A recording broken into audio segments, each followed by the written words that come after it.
नमस्कार बच्चों, हम चंद्रगुप्त नाटक के तत्व देख रहे थे। सबसे पहले हमने देखा कथा वस्तु और उसके बाद चरित्र चित्रण। प्रमुख चरित्रों में चंद्रगुप्त के चरित्र का अध्ययन हमने अपने पिछले वीडियो में कर लिया था। आज हम चंद्रगुप्त नाटक के दूसरे प्रमुख पात्र चाणक्य के चरित्र का चित्रण देखेंगे। ये दो ही प्रमुख पात्र हैं जो पूरे नाटक में सर्वत्र दिखाई देते हैं। कार्यशीलता के साथ साथ इनका जो चरित्र है वो भी विशिष्ट है और परीक्षा की दृष्टि से भी हमें इस चीज़ का अध्ययन करना ही है, क्योंकि चाणक्य के चरित्र पर भी प्रश्न परीक्षा में सामान्यतः पूछ लिया जाता है। तो इसीलिए आज के इस वीडियो में हम चाणक्य के चरित्र चित्रण का अध्ययन करेंगे। जैसा कि जब हम नाटक पढ़ते हैं तब हम देखते हैं कि चंद्रगुप्त मौर्य वही करता है जो गुरु के रूप में चाणक्य उसको आदेशित करते हैं, और चंद्रगुप्त भारत का सम्राट बना, इसके पीछे पूरी कूटनीति, पूरा समर्थन और पूरी कार्यशीलता चाणक्य की है। तो चाणक्य श्रेष्ठ गुणों का भंडार है। वह स्वाभिमानी है, कर्मठ है, योग्य गुरु है, दृढ़ संकल्पी है और इसके साथ ही निष्प्रही है। वो खुद कुछ नहीं चाहते हैं। और हम देखते हैं कि नाटक के अंत में वो संन्यास ग्रहण करने के लिए खाली हाथ चले जाते हैं, चंद्रगुप्त मौर्य को सारा साम्राज्य सौंप करके। प्रोफेसर भूषण स्वामी का यह मत हमें देखना चाहिए। वो लिखते हैं, चाणक्य एक ऐसा रूढ़ पात्र है जिसके ऊपर विघ्न, बाधाओं आदि का कोई भी प्रभाव नहीं पड़ता है। वह एक ऐसा पत्थर है जिसके स्पर्श से लोग निखर तो सकते हैं, किंतु उस पर किसी प्रकार का प्रभाव नहीं छोड़ सकते। पूरे नाटक ही क्या, प्रसाद साहित्य में यह अकेला पात्र है जो गगन सा गंभीर, समुद्र सा विशाल, धरती सा क्षमाशील एवं शत शत अनल सा भयंकर है। चाणक्य के चरित्र की जो प्रमुख विशेषताएं हैं उसे हम शीर्षक के रूप में इस तरह से देख सकते हैं कि सबसे पहला जो शीर्षक हम उसके चरित्र के लिए दे सकते हैं वो है जातिगत स्वाभिमान। चाणक्य जातिगत स्वाभिमानी था। ब्राह्मण होने के नाते ब्राह्मण धर्म का वो प्रबल समर्थक था। वह निर्भीक और स्वतंत्र चेता भी था। आंभिक के कुचक्र संबंधी आरोप का उत्तर देते हुए वह अपने स्वाभिमान, स्वातंत्र्य चेतना और निर्भीकता का परिचय देता है। राजकुमार ब्राह्मण न किसी के राज्य में रहता है और न किसी के अन्न से पलता है। वह स्वराज्य में विचरता है और अमृत होकर जीता है। चंद्रगुप्त को सेना बनाने में जब पर्वतेश्वर विघ्न डालता है तब वह ब्राह्मण धर्म की दुहाई देकर स्पष्ट कहता है, महाराज, धर्म के नियामक ब्राह्मण हैं। मुझे पात्र देखकर उसका संस्कार करने का अधिकार है। ब्राह्मणत्व एक सार्वभौम शाश्वत बुद्धि वैभव है। इस प्रकार नाटक में चाणक्य ने सर्वत्र ही ब्राह्मण धर्म की महत्ता को प्रदर्शित किया है। चाणक्य के चरित्र की जो दूसरी प्रमुख विशेषता मानी जा सकती है वो है दृढ़ प्रतिज्ञा।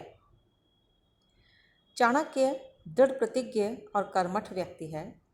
नंद कुल के विनाश के लिए वह प्रथम प्रतिज्ञा करता है। यह शिखा नंद कुल की काल सर्पिणी है। वह तब तक बंधन में न होगी जब तक नंद कुल निःशेष न होगा। उनकी दूसरी प्रतिज्ञा थी, दया किसी से न मांगूंगा और अधिकार तथा अवसर मिलने पर किसी पर न करूँगा। चाणक्य दोनों प्रतिज्ञाएं पूरी करके दिखाते हैं। अपने बुद्धि बल से वह चंद्रगुप्त को सेनापति बनाते हैं तथा सिंहरण, अलका आदि विभिन्न पात्रों के सहयोग से अपनी योजनाएं क्रियान्वित करते हैं और अंत में उन्हें सफलता मिलती ही है। तीसरी विशेषता चाणक्य के चरित्र की कूटनीतिज्ञ एवं दूरदर्शी। चाणक्य कूटनीतिज्ञ और दूरदर्शी है। वह संपूर्ण भारत को एक देखना चाहते हैं। देश का कल्याण ही उनका लक्ष्य है। इसके लिए वो हर संभव प्रयास करते हैं। चाणक्य के शत्रु भी उसकी बुद्धि की प्रशंसा करते हैं। सिल्यूकस के अनुसार वह बुद्धि सागर है, तो राक्षस का मत है वह विलक्षण बुद्धि का ब्राह्मण है। उसकी प्रखर प्रतिभा कूट राजनीति के साथ दिन रात जैसे खिलवाड़ किया करती है। कूटनीतिज्ञ और दूरदर्शिता के कारण ही वह छल से राक्षस की अंगुलीय मुद्रा ले लेता है और नंद के प्रति उसके मन में वैमनस्य उत्पन्न कर देता है। अपनी दूरदर्शिता के कारण ही वह चंद्रगुप्त को मगध जाने से रोकता है तथा चंद्रगुप्त के राजा बन जाने पर विजयोत्सव नहीं मनाने की आज्ञा देता है। मालविका की मृत्यु हो जाने पर यह उसकी दूरदर्शिता ही थी कि अपनी नीति पर प्रकाश डालते हुए वह सिंहरण चंद्रगुप्त से कहता है कि पौधे अंधकार में बढ़ते हैं और मेरी नीति लता भी उसी भांति विपत्ति में लहलही होगी। हाँ, केवल शौर्य से काम नहीं चलेगा। एक बात समझ लो, चाणक्य सिद्धि देखता है, साधन चाहे कैसे ही हो। अगली विशेषता उदार और कोमल। ऐसा नहीं है कि चाणक्य बहुत कठोर हृदय का स्वामी है जैसा कि वो हमें दिखाई देते हैं। चाणक्य उदार और कोमल भी है। राक्षस सिकंदर, सिल्यूकस और आंभिक के प्रति उसकी उदारता दर्शनीय है। सुवासिनी के प्रति उनका प्रेम प्रदर्शित करके नाटककार ने उसकी कोमल वृत्तियों का परिचय दिया है। नाटक के प्रारंभ में ही जब वह अपनी झोपड़ी व पिता का पता लगाने गया था, तब ही उसे ज्ञात हुआ कि शक्टार को बंदी बना लिया गया और उसकी बेटी सुवासिनी अभिनेत्री बन गई। इन सब को सुनकर उसे बहुत दुख हुआ। तृतीय अंक के षष्ठ दृश्य में भी हम देखते हैं कि वो कुसुमपुर को देखकर सोचता है, वह सामने कुसुमपुर है जहाँ मेरे जीवन का प्रभात हुआ था। मेरे उस सरल हृदय में उत्कृष्ट इच्छा थी, कोई भी सुंदर मन मेरा साथी हो। अंत में सुवासिनी द्वारा विवाह का प्रस्ताव रखने पर वह कहता है, सुवासिनी, तुम्हारा प्रणय स्त्री और पुरुष के रूप में केवल राक्षस से अंकुरित हुआ और शैशव का वह सब केवल हृदय की स्निग्धता थी। तुम राक्षस से प्रेम करके सुखी हो सकती हो और मैं अभ्यास करके तुमसे उदासीन हो सकता हूँ। इस तरह से इस प्रकरण के माध्यम से उनके हृदय की उदारता और विशालता का परिचय हमें मिलता है। एक बहुत बड़ी विशेषता चाणक्य के चरित्र की है कि वो कर्मयोगी है। तो अगली विशेषता कर्मयोगी। चाणक्य आजीवन कर्म में रत रहने वाले सच्चे कर्मयोगी माने जाते हैं। वह चंद्रगुप्त, वसीहरण आदि सभी पात्रों को अपने संकेतों पर नचाते हैं। उनका कहना है कि महत्वाकांक्षा का मोती निष्ठुरता की सीपी में पलता है। वह निष्ठुर वर्तमान के लिए है। उनका सारा प्रयास भविष्य की सुख शांति के लिए भी है।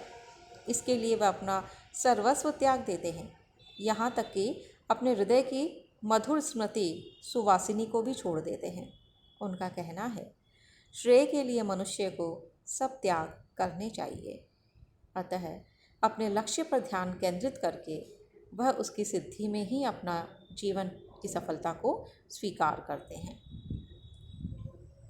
छठी विशेषता चाणक्य के चरित्र की विचारक एवं दार्शनिक। चाणक्य एक महान विचारक भी हैं।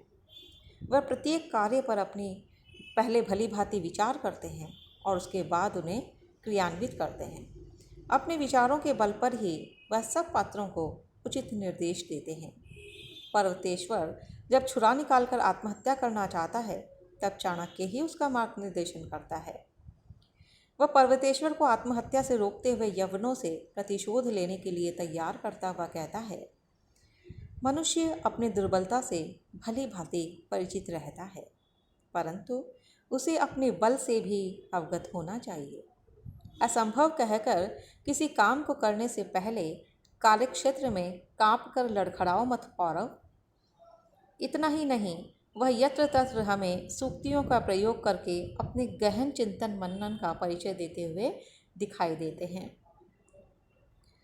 चाणक्य का गहन चिंतन शनि शनि उन्हें दार्शनिक बना देता है और अपने जीवन के समग्र क्रियाकलापों पर विचार करता हुआ वह चंद्रगुप्त से कह उठते हैं, मेरा जीवन राजनीतिक कुचक्रों से कुत्सित और कलंकित हो उठा है। किसी छायाचित्र, किसी काल्पनिक महत्व के पीछे भ्रमपूर्ण अनुसंधान करता हुआ दौड़ रहा हूँ। शांति खो गई है, स्वरूप विस्मित हो गया, जान गया मैं कहाँ और कितने नीचे हूँ। इस प्रकार चाणक्य एक विचारक और दार्शनिक के रूप में भी हमारे सामने आते हैं।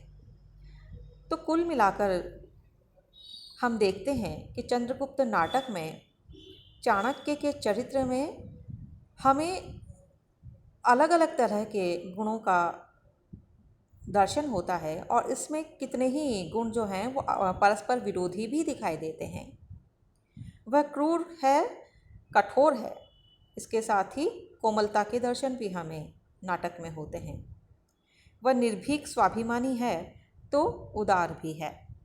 चाणक्य का प्रमुख लक्ष्य राष्ट्र का कल्याण है। इसकी सिद्धि के लिए वह उचित अनुचित सभी साधनों का प्रयोग करता है, क्योंकि उनका मानना है कि मनुष्य को सिद्धि देखनी चाहिए, साधन चाहे कैसे भी हो। वह नाटक में आदि से अंत तक छाया हुआ है। वही सब घटनाओं, कार्यों व प्रसंगों का केंद्र बिंदु है। तो इस तरह से कुल मिलाकर हम कह सकते हैं कि चंद्रगुप्त नाटक के पात्रों में चाणक्य सर्वाधिक सशक्त, कर्मठ एवं दृढ़ पात्र है। तो बच्चों, आज के इस व्याख्यान में हमने चंद्रगुप्त नाटक के प्रमुख पात्र चाणक्य के चरित्र की विशेषताओं को देखा।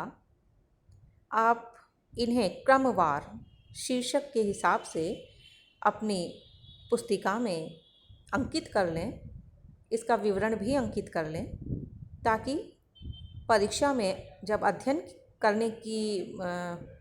आपको अध्ययन करने का अवसर मिलेगा, अध्ययन करेंगे, तब इस पर आप एक नज़र डाल सकें, इसको दोबारा देख सकें। धन्यवाद।